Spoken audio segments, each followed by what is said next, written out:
That's what I got. Look. Oh my gosh. Y'all. Okay, this was very unexpected.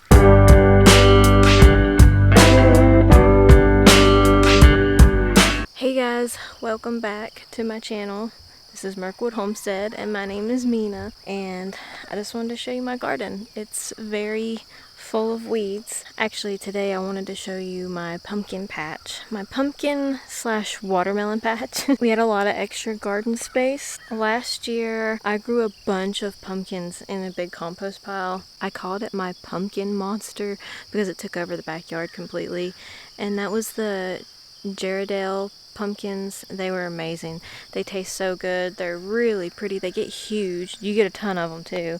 They're greenish blue on the outside and bright orange on the inside, and they make the best pumpkin puree for pumpkin pies or anything that you would use pumpkin puree for. I wanted to have a big pumpkin patch this year, so we extended the garden. I said, well, I want to grow some watermelons too. I've never had luck growing watermelon before. I made some mounds, made several different mounds. Here, I'll show you.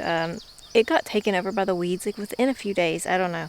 This little bit of soil that we have in this area here, it was brought in as supposedly like good composted soil, and I think we got, I don't know, it just wasn't great. It is dark, but it's so full of weeds. Anyway, I made them into mounds. I don't know if you can see, like several different mounds. There's Crunchy. And planted 2 to 3 seeds per mound. That one looks like it has about 5 for a watermelon. This is the Moon and Stars variety. So it's, the plant itself is speckled, and also the fruit on the outside. I don't remember where I planted what. I know that I planted the Gerardale pumpkins in the front, and not like, I didn't make mounds up there. We ended up getting a furrower for the tiller and made several rows very quickly without having to rake them, because that takes a lot of work. And did this right here, and this is where I put the Gerardale variety of pumpkin because I knew that it would do great. These are seeds that my mom seeded from pumpkins that she froze last year, and every single seed that I put in the ground come up. I didn't expect every seed to come up, and that's why I planted so many. But we're just gonna let it go and see what happens. I know last year I planted like 12 really close together in a big compost mound, and it did amazing. So I was like, well, I'm just gonna throw as many in here as I possibly can. And I did. A lot of these are at least 3 feet apart, but the rows are not very wide, which I know you're supposed to have really wide rows whenever you have something like this. We're just gonna let it grow wild. I ended up getting 2 other different pumpkin varieties. I got I think it's like a cheese wheel pumpkin, and then I got a Cinderella pumpkin. And I don't remember which is which, but look how pretty these plants are. I'll have to look and see which plants look like this, because I'm not sure. But this is not disease, this is just how the leaves are growing, almost like a variegated. Look how beautiful they are. So those are in the mounds on this side. I've got a bunch of different kinds of watermelon growing up here. I had to come up here and just try to hoe these weeds down as best I could the other night. I mean, you couldn't see the you couldn't see the poor plants. I have a bunch of spent hay, which I put spent hay on top of the mounds, but I think I'm gonna try to put some more over here in between. I just kind of thought that since they're big vining plants that they would overcome the weeds. They haven't got to that point yet, especially the watermelon.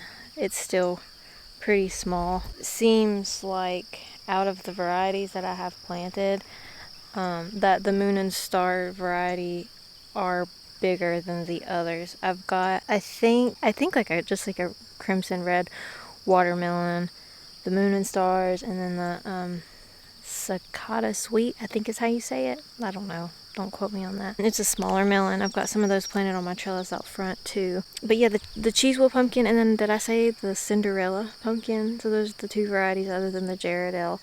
And the pumpkins are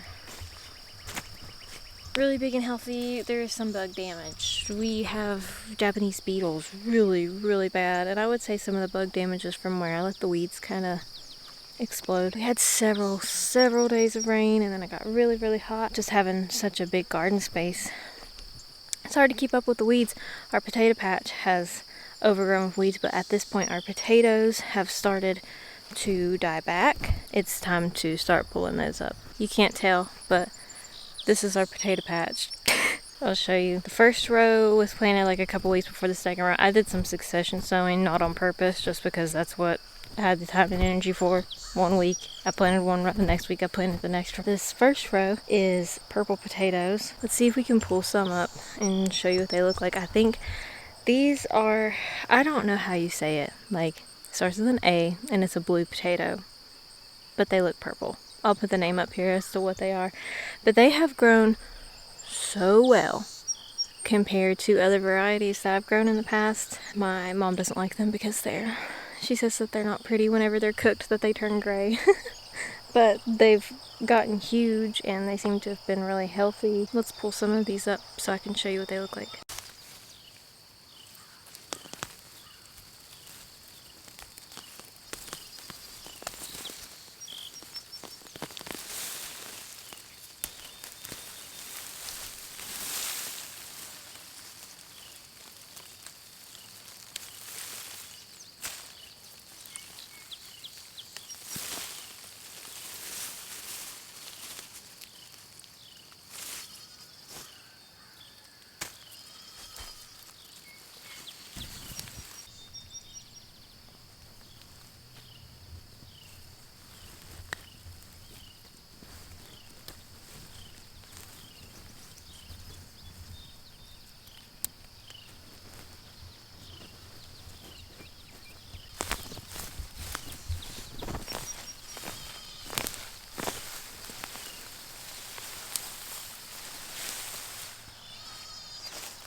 Some of these are really down in there.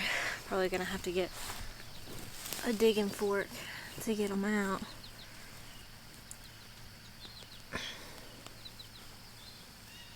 The bigger ones seem to be way deeper.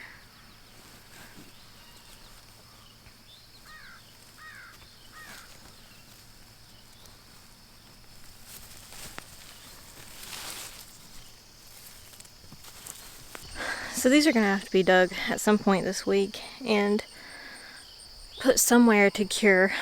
I'm unsure where. Probably one of my spare bedrooms, because I don't have any kind of basement or any kind of dairy or anything like that to put root crops in. So it's going to have to be somewhere like a spare room. I was thinking about putting them on just a metal shelf, like a wire metal shelf. Those crates that you order online are really expensive. I went by my local bread store and got like 1 or 2 broken bread trays, but that's not enough.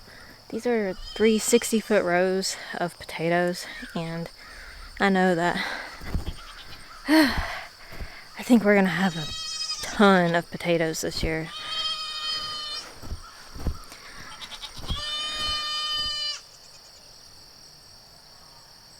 Anyway, I just wanted to give you a little glance at the pumpkin patch so that I can update you in several weeks and show you what it is looking like. I'll make another video very soon of us harvesting all of those potatoes. I think that we're gonna have a really good year with potatoes. We didn't just plant the blue ones. We also planted a few red potatoes. I don't know what variety, just some that we had seed potatoes for, and some white, also don't know what variety. All the potatoes that I had planted were leftover seed potatoes from last year. What we got is what we got. I think next year I'm gonna actually buy some seed potatoes so that we have some good yellow potatoes. I really do like the blue purple potatoes. They are kind of a novelty. However, the internet says that they store well, and if they give us a good harvest, who cares if they're blue and purple? It's just not going to be as, I guess they don't look as appetizing when you put them in soups and stews. I haven't tried baking them yet.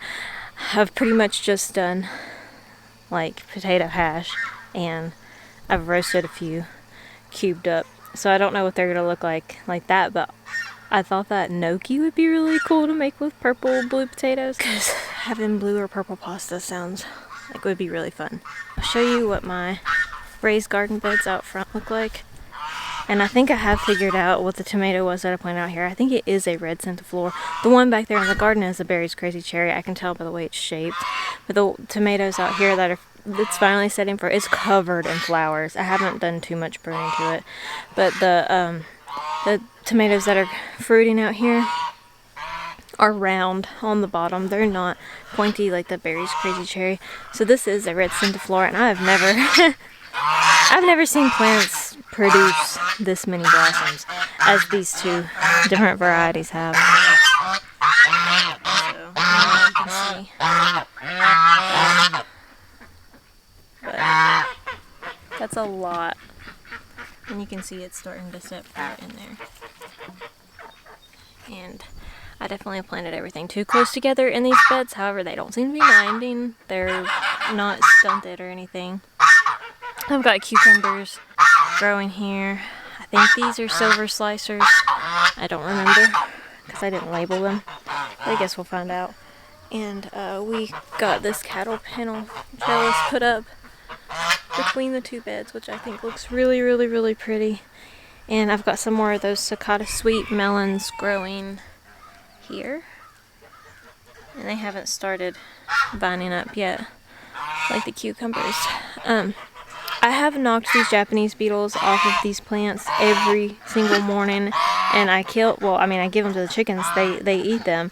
But I guess my zinnias in this bed have become my trap crop as far as that goes. I'm probably going to have to try, I don't know, what kills Japanese beetles? The neem oil? I might have to try some neem oil because, look. That's awful. And they're starting to, they only seem to like they're working their way over the lettuce leaf basil, because I have so much basil planted in here, but it looks like they're starting to work their way over, and I do not want them on my basil plants because I've worked too hard and I'm enjoying them way too much to have them destroyed by Japanese beetles. So I'm probably going to have to end up spraying with some sort of organic pest control on those. And in this bed, they don't seem to be in this bed. I don't know why they're in that one over there. Maybe because they're planted so close together. But I've got more basil and some kale. Here I've got some sunflowers. Underneath the sunflowers there's lettuce that's growing really well, because lettuce likes shade and it's underneath those big sunflowers, so it's not tried to bolt or anything yet. I've got some tomatoes here that are just suckers that I've stuck in there and they're growing. And I've got, this is a Brad's atomic grape tomato. I've got some tomatillos here because all my tomatillo plant starts died before I got to plant them, so I started some in here. And I think there's a pepper in there somewhere. So, yeah. That's what I got. Look! Oh my gosh! Y'all! Okay, this was very unexpected. I have some sort of wild, I guess, I don't know what it is. I bought the plant start at Walmart, so I don't know what it is. Look at all of these monarch caterpillars. I have, holy, oh my goodness. This is amazing. Do you see?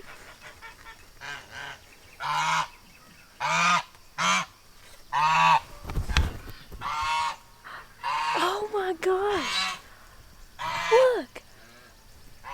I have never. The only time I've ever seen that many monarch butterfly caterpillars was when I was little. On the milkweed that used to grow everywhere, you know, and then we had a decline in monarch butterfly. I have never grown something that has had that many caterpillars. And that is what that is. Those are Those are absolutely monarch caterpillars. I see 1, 2, 3, 4, 5, 6. That's amazing. That is amazing. I'm so happy that something that I've grown has ended up being so beneficial. Well, that has made my entire week. Y'all, that's so good. So I looked it up, and apparently that is milkweed, and I didn't know what it looked like because I hadn't seen it in years. I guess the milkweed that I had seen when I was little had the big, like, pods on it, you know, and I don't know that I'd ever realized what the flowers looked like. But that's milkweed, and that makes so much sense. I didn't know what it was when I planted it. I don't know if it just didn't have the name milkweed on it, but that's what it is. That makes me happy. Very happy. Well, thank y'all for joining me on this little garden tour video, and I hope you found some fun things in your garden today. Thanks for watching. Bye.